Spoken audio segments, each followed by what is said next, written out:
പറഞ്ഞോ പറഞ്ഞോ. ഇത് താങ്കൾ ഇതിന്റെ ഏത് പൊസിഷനിലുള്ള ആളായിട്ട് വരും? എന്തോ റഡാറിന്റെ ഏത് പൊസിഷനിലുള്ള ആളായിട്ട് വരും? നിങ്ങളാണ് അത് കൊണ്ടുവന്നിരിക്കുന്നത്? ഞങ്ങളാണ് റഡാർ കൊണ്ടുവന്നിരിക്കുന്നത്. ഞങ്ങളുടെ മാംഗ്ലൂർ ബേസ്ഡ് കമ്പനിയാ, ഏഡൻ ടെക്നോളജീസ് എന്ന് പറഞ്ഞിട്ട്. അപ്പൊ നിങ്ങൾ തന്നെയാണ് അവിടെ പരിശോധനയ്ക്ക് നടത്തുന്നത്? യെസ്. എന്റെ ടീമുണ്ട്, എന്റെ സ്റ്റാഫുണ്ട്. സ്റ്റാഫായിരുന്നു പരിശോധന നടത്തി. ഞാനും സൈറ്റിൽ ഖുദ് വിസിറ്റ് ചെയ്തിട്ടുണ്ട്. ഞാൻ സൈറ്റിൽ നിന്നുകൊണ്ട് എന്റെ നേതൃത്വത്തിൽ ടീം ചെക്ക് ചെയ്തുകൊണ്ടിരുന്നത്. അപ്പൊ എന്തൊക്കെയാണ് നമ്മൾ ചെയ്തത് അവിടെ ശരിക്കും?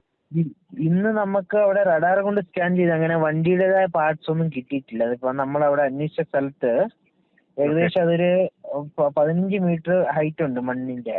നമ്മുടെ റഡാറിന്റെ കപ്പാസിറ്റി 8 മീറ്റർ. 8 മീറ്റർ വരെ നമുക്ക് യാതൊരു ഇതും കിട്ടിയിട്ടില്ല. ഇടയ്ക്ക് 2 സിഗ്നൽസ് കിട്ടി, പക്ഷെ അത് നമ്മുടെ വണ്ടിയുടെ പാർട്സ് ഒന്നും അല്ല. അത് റോഡിന്റെ ഇതുണ്ടായിരുന്നല്ലോ, നമ്മുടെ ബാരിക്കേഡ് ഉണ്ടല്ലോ, അതിന്റെ മെറ്റലിന്റെ പാർട്സാ കിട്ടിയത്. അത് ആർമിക്കാർക്കും അത് തന്നെ കിട്ടിയായിരുന്നു. പിന്നെ ഞങ്ങള് ആർമിയുടെ അവര് സ്കാൻ ചെയ്ത്, പിന്നെ ഞങ്ങള് മെറ്റൽ ഡിറ്റക്ടറും GPR ഇട്ട് സ്കാൻ ചെയ്ത് കഴിഞ്ഞ് അത് വണ്ടിയുടെ പാർട്സ് അല്ലെന്ന് മനസ്സിലായി, ബാരിക്കേഡ്സ് ആയിരുന്നു. ഒരേ സമയം ആർമിയും നിങ്ങളും പരിശോധന നടത്തുന്നുണ്ടോ? അതോ ആർമിക്കാരുടെ ഡിറ്റക്ടർ ഇട്ട് അവരും ചെക്ക് ചെയ്തു. അത് കഴിഞ്ഞ് അവർക്ക് 2-3 സിഗ്നൽ കിട്ടി. അങ്ങനെ അവര് ഞങ്ങളോട് പറഞ്ഞു നിങ്ങളുടെ ഇതും കൂടെ ഒന്ന് കൺഫേം ആക്കാൻ പറഞ്ഞു. കൺഫേം ആക്കി കഴിഞ്ഞപ്പോൾ അത് അതിന്റെ അല്ലെന്ന് മനസ്സിലായിരുന്നു.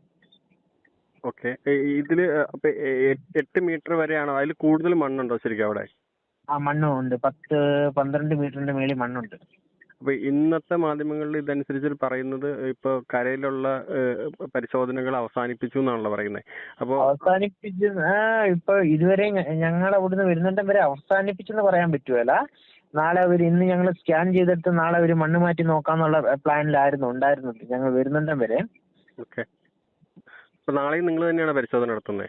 ഇല്ല, നാളെ ഇല്ല, ഞങ്ങളുടെ കഴിഞ്ഞു. നാളെ ഒരു ആർമിനെ കൊണ്ട് SP പറഞ്ഞ പ്രകാരമാണ് നാളെ ആർമിക്കാരാണ് പരിശോധന നടത്തുന്നത്. അപ്പൊ ഈ വെള്ളത്തിലുള്ള നദിയിൽ നടത്തുന്ന പരിശോധന എങ്ങനെയായിരിക്കും? അത് ഞങ്ങളല്ല ചെയ്യുന്നത്, അവര് നേവിക്കാരാണ് ചെയ്യുന്നത്. അതിനെപ്പറ്റി നമുക്ക് ഐഡിയ ഇല്ല. ഓക്കെ. ഈ റഡാറിന്റെ ഒരു പരിശോധന ഇപ്പൊ നിങ്ങൾ ഇന്ന് പരിശോധന നടത്തില്ല, അപ്പൊ അത് എങ്ങനെയാണ് അതിന്റെ പ്രോസസ്സിംഗ് എന്നൊന്ന് പറയാൻ പറ്റുമോ?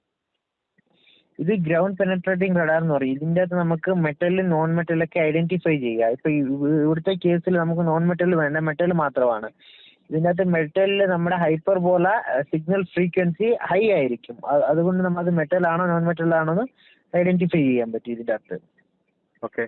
ഇന്നിപ്പോ ഏകദേശം എത്ര മണിക്കൂറോളം നമ്മൾ ഈ റഡാർ വെച്ചിട്ടുള്ള ഒരു പരിശോധന ഇവിടെ നടത്തുന്നു? ഞങ്ങൾ രാവിലെ 11 തൊട്ട് 6 മണി വരെയും പരിശോധന നടത്തിയത് വെച്ച്. കാരണം അവിടെ നമ്മുടെ ഗ്രൗണ്ട് ലെവല് ഗ്രൗണ്ട് പ്ലെയിൻ അല്ല, അതുകൊണ്ട് നമ്മൾ മണ്ണെല്ലാം ലെവലാക്കി അവിടെ നമ്മൾ പരിശോധന നടത്തുമായിരുന്നു. അവിടെയും പരിശോധന നടത്താൻ ഭയങ്കര ബുദ്ധിമുട്ടായിരുന്നു, ചേറ് കാരണം. അതെല്ലാം ലെവൽ ചെയ്ത് ചെയ്യുമായിരുന്നു.